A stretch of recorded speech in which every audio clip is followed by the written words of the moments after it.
Assalamualaikum warahmatullahi wabarakatuh.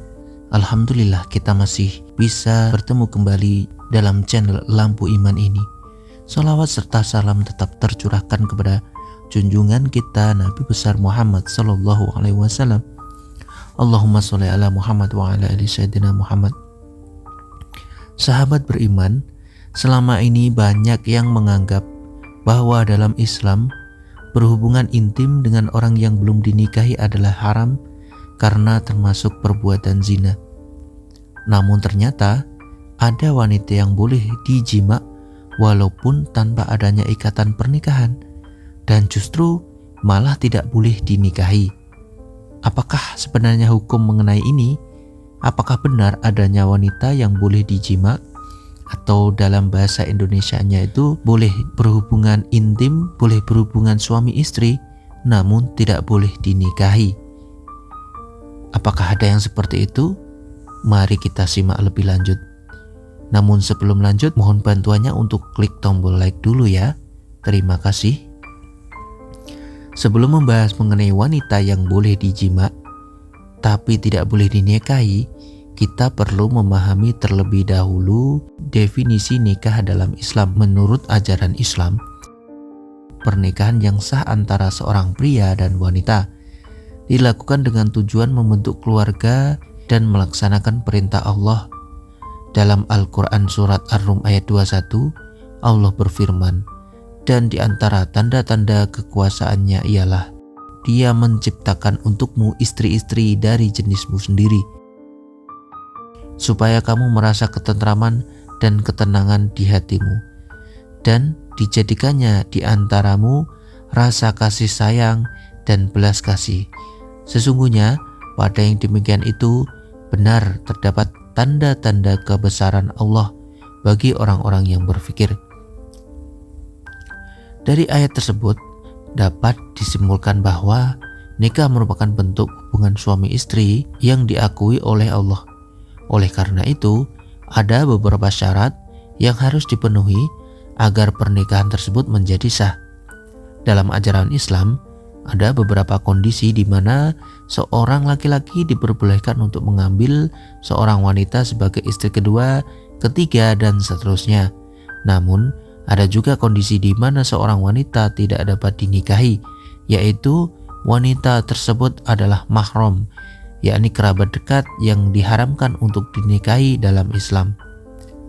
Di dalam Al-Quran surat An-Nisa ayat 22, Allah berfirman, "Dan janganlah kamu nikahi wanita-wanita yang telah dinafkahi oleh bapak-bapakmu, kecuali yang telah terjadi di masa lampau.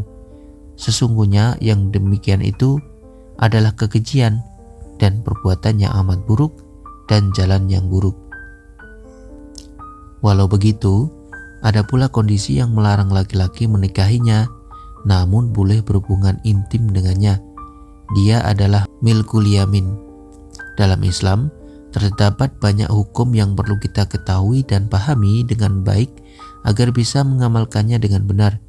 Jika masih ada sistem perbudakan, seorang tuan yang muslim tidak diizinkan untuk menikahi budak wanitanya. Walaupun tidak boleh dinikahi, budak wanita itu halal dijima. Namun, jika budak tersebut sudah dimerdekakan, maka ia menjadi haram dijima sebelum dinikahi. Penyebutan milku yamin terdapat dalam beberapa ayat Al-Quran, seperti misal surat Al-Mu'minun ayat 5 dan 6, "Dan orang-orang yang menjaga kemaluannya kecuali terhadap istri-istri mereka atau budak yang mereka miliki, maka sesungguhnya mereka dalam hal ini tiada tercela." Maksud milku yamin yaitu budak perempuan yang ia miliki. Seorang tuan yang memiliki budak perempuan tidak diperbolehkan menikahinya, namun ia diizinkan untuk melakukan hubungan suami istri atau hubungan intim. Pandangan ini mungkin terdengar aneh karena hubungan intim dianggap halal, namun menikahinya dianggap haram. Ada pula pandangan lain menyatakan seperti pendapat Imam Syafi'i bahwa jika seorang tuan menikahi budak wanitanya, pernikahan tersebut tidak sah dan harus dibatalkan karena pernikahan harus memenuhi hak-hak wajib seorang wanita, terutama jika wanita tersebut masih dalam status budak. Dalam Islam, Pernikahan diwajibkan bagi setiap orang yang mampu dan telah mencapai usia yang tepat. Namun, dalam situasi tertentu, seperti pada kasus seorang budak wanita, mungkin tidak bisa memenuhi hak-hak wajib bagi seorang wanita. Dan jika wanita itu ingin memperoleh hak-hak tersebut, maka ia harus dimerdekakan terlebih dahulu. Walaupun pandangan ini dapat berbeda-beda tergantung pada masing-masing mazhab dan konteks budaya, jika seorang budak wanita dinikahi, maka ia akan memiliki status sebagai istri. Namun jika tidak dinikahi, ia hanya menjadi milik tuannya dan dianggap sebagai budak. Status kepemilikan budak dinilai lebih kuat dibandingkan istri sah.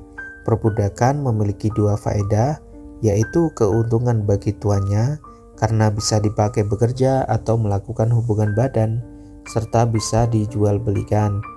Namun, hal ini tidak berlaku pada istri, karena istri tidak memiliki status sebagai harta atau milik sang laki-laki. Dalam Islam, istri sebenarnya hanya sebagai kemanfaatan saja dan tidak menjadi milik suami secara hakiki. Meskipun istilah suami istri dalam bahasa memiliki arti saling memiliki, namun secara hakikat suami dan istri hanya dapat saling memanfaatkan. Apabila terjadi kepemilikan atas pernikahan, maka hal tersebut justru dapat membatalkan pernikahan itu.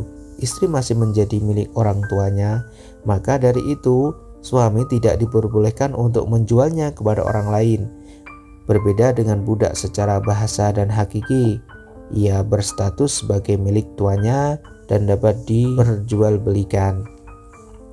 Jika seorang laki-laki menikahi budak perempuan yang dimilikinya, maka pernikahan tersebut tidak sah karena statusnya sebagai budak mencegah hak-haknya dalam pernikahan.